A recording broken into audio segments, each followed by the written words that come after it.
Halo semua, kembali lagi di channel Bros and Roads, dan kali ini kita akan ngebahas beberapa kuliner yang kita cobain selama kita ada di Bali. Di video kali ini kita khusus ngebahas tentang kuliner-kuliner apa aja yang kita makan nih, dan kita coba jelasin lebih detail experience kita. Dan kalau teman-teman tertarik buat ngikutin perjalanan road trip kita selama di Jawa dan Bali, teman-teman bisa main ke profil kita dan lihat beberapa video sebelumnya ya. Nah, untuk kuliner pertama nih yang kita cobain pas kita datang ke Bali adalah Warung Padi Sup Salmon yang lokasinya ada di bilangan Kecamatan Kuta Utara, Kota Denpasar. Nah, sesuai namanya, Warung Padi Sup Salmon ini cuma ngejual beberapa makanan yang diolah dari ikan salmon, kayak sup ikan salmon dan juga salmon bakar. Dan ya, ini bisa dibilang salah satu makanan favorit gue sih. Kalau ke Bali wajib banget buat mampir ke warung salmon ini. Karena selain enak, warung salmon ini juga murah. Kita makan berdua cuma habis 110.000 udah dapet satu porsi sup salmon dan satu porsi ikan salmon bakar. Teman-teman wajib banget ke sini.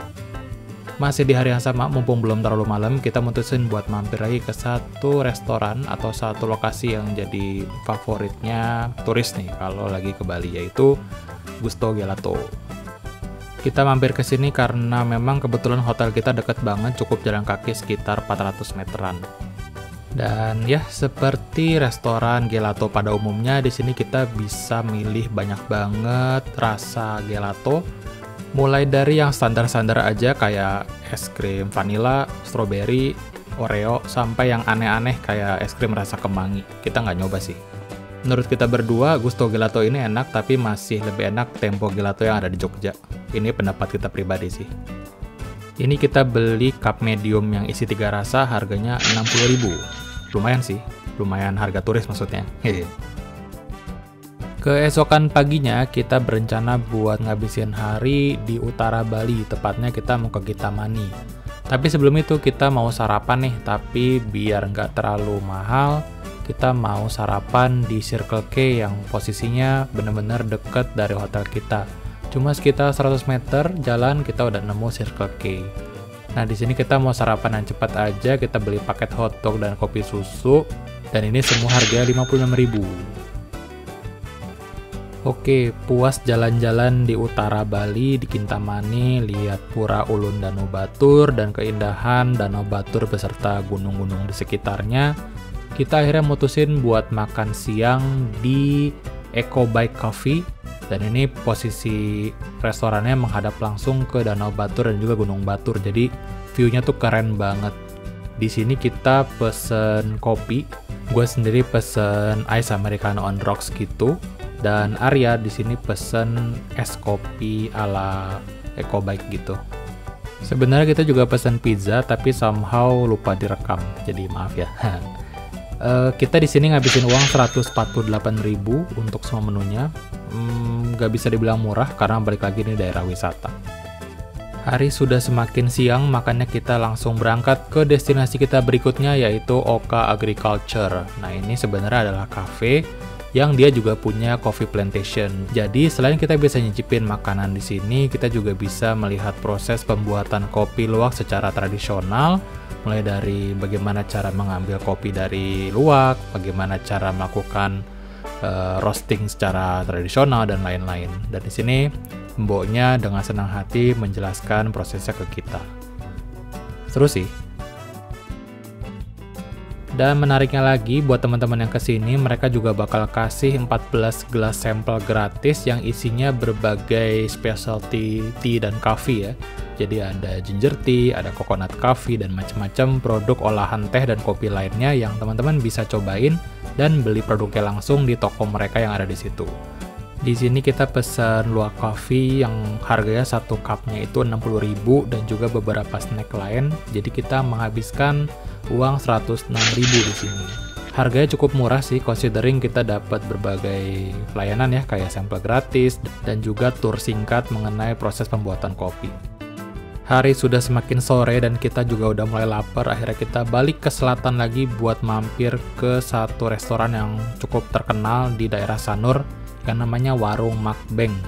Nah, Warung Makbeng ini cukup spesial karena dia cuma menyediakan satu jenis menu paket yaitu kita dapat 1 nasi, 1 sop kepala ikan, dan 1 ikan bakar, dan itu harganya 55.000 satu porsinya. Dan gue akui ini kayaknya makanan terenak yang gue coba selama di Bali sih. Jadi nggak heran juga ini tempat ramai banget, padahal kita datang bukan di jam makan dan waktu itu juga hari kerja, bukan hari libur. Hebat, juara sih ini mukbang. Keesokan harinya kita balik lagi ke Pantai Sanur buat nikmatin sunrise sambil ngopi di Stujadi Pantai. Kalau boleh jujur, Stujadi Pantai ini jadi salah satu tempat ngopi favorit gua. Selain karena tempatnya yang bagus, punya vibes kayak di Pantai Santorini gitu, gua suka banget sama specialty coffee mereka yang namanya Stuja Americano. Yang mana ini adalah gabungan dari Americano dan juga sirup lime. Jadi rasanya asam-asam gitu, seger buat diminum pagi-pagi. Arya juga pesen kopi susu spesialnya Stuja, tapi mereka sih jualnya botolan gitu ya, jadi gua rasa sih nggak terlalu fresh kopinya, nggak langsung di grind di hari itu juga. Kita juga pesen 1 pastry supaya nggak kosong-kosong banget perut pas minum kopi, dan kita mengeluarkan uang 128.000, harga yang tidak murah untuk nongkrong di tempat cantik seperti ini. Namanya juga lagi di Bali, jadi turis kita harus expect keluar duit yang lebih banyak dari biasanya sih. Dan by the way, view Sanur di pagi hari itu keren banget sih teman-teman. Harus nyobain langsung kesini buat experience langsung kayak gimana sih kerennya. Sehabis main-main di pantai seharian, kita mutusin buat makan siang yang banyak di warung nasi pedas Bu Andika. Ini adalah salah satu warung yang paling populer di Bali juga, cabangnya banyak banget. Dan di sini tuh konsepnya kayak prasmanan gitu, dimana kita bisa milih berbagai lauk yang ada di depan, kita tunjuk-tunjuk aja mana yang kita mau. Dan setelah selesai, kita bakal dapat kupon, yang mana kupon itu bakal jadi harga yang kita harus bayarkan nanti pas di kasir setelah makan. Kita di sini makan berdua dengan porsi masing-masing, kita habis 91.000, dan ini harganya bisa murah dan mahal, tergantung dari lauk apa aja nih yang teman-teman ambil. Kalau gue di sini nggak ngambil lauk yang aneh-aneh, nggak ngambil ayam, jadi lebih murah daripada Arya yang ngambil ayam gitu. Fun fact, gue setiap ke Bali selalu mampir ke sini, walaupun teman-teman selalu bilang ini overrated, tapi entah kenapa gue suka aja gitu sama warung nasi pedas Bu Andika. Nah, pada malam hari sebenarnya kita mau makan burger Fetonis yang ada di daerah Kuta. Tapi sayangnya karena Fetonis lagi tutup karena renovasi, kita harus rubah rencana nih. Kebetulan karena sebenarnya Arya tuh pengen makan ayam betutu, kita cari ayam betutu yang cukup rame di sekitar Kuta, dan ketemu nih namanya ayam betutu Pak Man. Dan ya pas kita kesini sih nggak terlalu rame tempatnya. Tapi kalau menurut Google Maps ini tuh salah satu warung makan ayam betutu yang paling populer dan yang paling enak. Di sini kita pesan 2 menu, ayam betutu goreng dan ayam betutu basah, dan menurut kita sih lebih enak yang basah sih, karena lebih seger aja gitu. So ya kita di sini makan berdua habisnya 117.000, ini nggak mahal sih, dan cukup enak, kita suka banget dan porsinya juga gede. So ya itu tadi beberapa kuliner yang kita sempat cobain selama kita ada di Bali, selama rangkaian road trip kita kemarin.